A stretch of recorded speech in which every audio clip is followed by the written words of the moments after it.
જય શ્રી કૃષ્ણ. જય હો, મંગલમય હો. ચોંકી ગયા ને? તમને બધાને થયું હશે કે વિજુમાએ આ શું મોકલ્યું, શાનું લિસ્ટ મોકલ્યું છે. અરે ભાઈ, પૂરું વાંચો તો ખરા.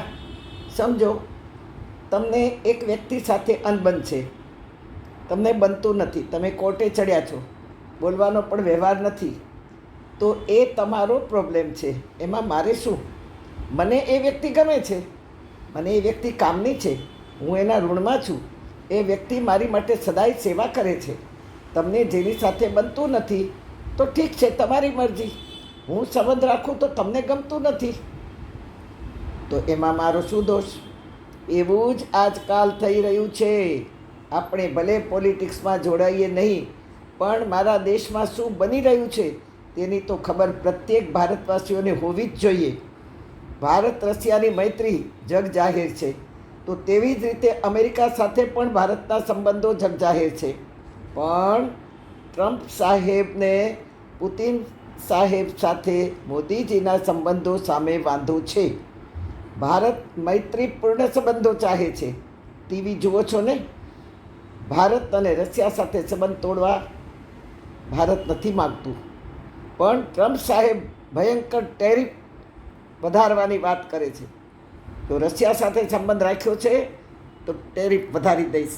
24 કલાકમાં હું જવાબ આપું છું, અને છતાંય ભારત ઝૂકવા તૈયાર નથી.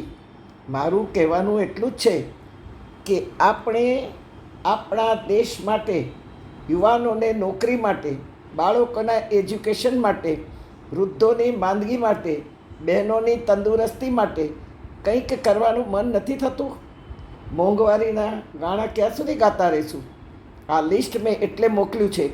આ એક જાહેરાત નથી, આ જાગૃતતાનું રાષ્ટ્રવાદી લિસ્ટ છે. જ્યારે આપણે આપણા દેશની વસ્તુઓ વાપરશું ત્યારે ટ્રમ્પ જેવાનો ટેરિફ બોમ્બ ફૂસ થઈ જશે. ટ્રમ્પે ધમકી આપી છે કે પહેલાં તો 25% ટેરિફ લગાવ્યો છે, પણ હવે જોજો.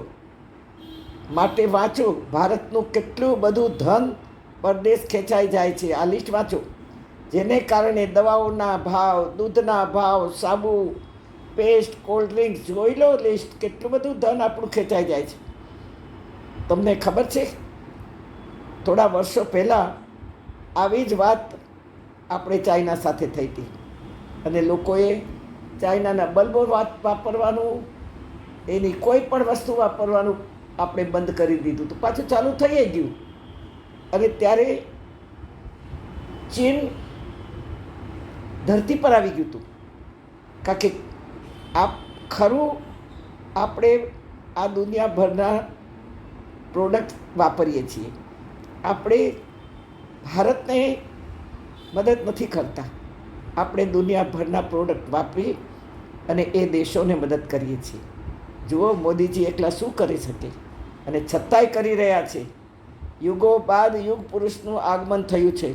ભગવાનને અવતાર લેવો છે, પણ શેમાં લઈને આવે? શું અત્યારે મોર મુગટ પહેરીને આવે તો આપણે એને ઓળખી શકીએ? રામની જેમ રાજાનો વેશ પહેરીને આવે તો આપણે ઓળખી શકીએ? આપણામાં માણસને માણસ ઓળખવાની પણ આપણામાં તાકાત નથી, તો આપણે દેવોને ક્યાંથી ઓળખી શકવાના છીએ? હા, ભગવાનને અવતાર લેવો છે, તેથી આવા બધા વેશ ધારણ કરીને નહીં આવે. મોદી જો નથી જોતો તો કોણ જોઈએ છે તમને? પપ્પુડો જોઈએ છે, દિગ્વિજય જોઈએ છે, મણિશંકર જોઈએ છે, ચિદમ્બર જોઈએ, સોનિયા જોઈએ, લાલુનો પરિવાર જોઈએ છે, અખિલેશ જોઈએ છે, ઉદ્ધવ જોઈએ છે? કોણ જોઈએ છે? રાજ ઠાકરે જોઈએ છે? કેટલા ગણી બતાવું કે જેઓએ દેશને બરબાદ કર્યા છે, લૂંટ્યા છે, ઘરને લૂંટીને કરોડો ભેગા કર્યા છે. છતાં પણ ભારત આજે ત્રીજી અર્થવ્યવસ્થા સુધી પહોંચી શક્યું છે. ભારતને સોનાની ચિડિયા નથી બનાવવી આપણે. ભારતના એક બચ્ચાને શેર બનાવવાનો છે. એક યુવાનને શેર બનાવવો છે, સિંહ બનાવવો છે. એ માટે જેઓ રાષ્ટ્રપ્રેમી હશે તેઓ જ મારી વાત સમજી શકશે. બાકી રાષ્ટ્રદ્રોહી તો ગલીએ છે. હા, અરે આજકાલ તો સંસ્થાઓમાં અને મોટી મોટી સંસ્થાઓમાં જોવા મળે છે. આજે તો ટ્રસ્ટીઓમાં પણ રાષ્ટ્રદ્રોહી જોવા મળે છે, ધર્મદ્રોહી. આજે તો એવા સ્વામીજીઓનો મને અનુભવ થયો છે કે જે ચારે બાજુ પોતાના પૈસા વેરીને મોટા મોટા લોકો લઈને ભાડે દીધા છે. આ હમણાં તાજેતરનો મને અનુભવ થયો છે. શું આવા લોકો જોઈએ છે તમારે?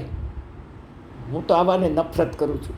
તમારી આવતી પેઢીને શેર બનાવવા માગતા હો તો પરદેશની વસ્તુઓને ફેંકી અને દેશની વસ્તુઓ વાપરશું તો અર્થવ્યવસ્થાઓથી આપણે આ બધાને પરાસ્ત કરી શકીશું, જમીન પર લાવી શકીશું.